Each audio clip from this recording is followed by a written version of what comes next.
Sriwijaya FC menggelar laga uji coba melawan juara Liga 4 2025 Tribrata Rafflesia FC di lapangan baseball Jakabaring Sport City Palembang. Meski menurunkan banyak pemain lapis kedua, Laskar Wongkito tetap mampu menguasai jalannya pertandingan dan menang telak 4-1. 4 gol Sriwijaya FC dicetak Sultan Ziko, Doli Gultom, Felix Tiwu, dan Fernando Surbai. Meski produktif, jajaran pelatih menilai masih ada sejumlah aspek yang perlu dievaluasi, sekaligus memberi apresiasi pada pemain yang tampil stabil sepanjang laga.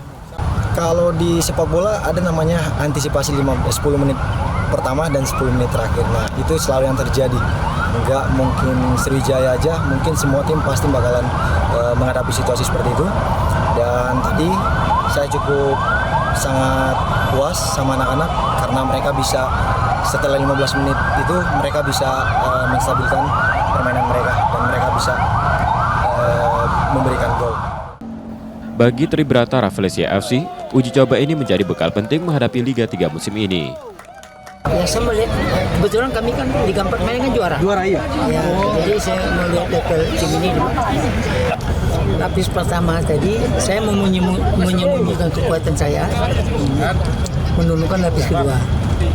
Lapis kedua di babak kedua itu tim yang utama. Kan bisa kita lihat dia peluang babak. Sementara Sriwijaya FC masih akan menggelar satu laga uji coba tambahan sebelum Liga 2 resmi bergulir. Nur Muhammad, Kompas TV, Palembang, Sumatera Selatan. Wah, itu dulu tabrakan itu.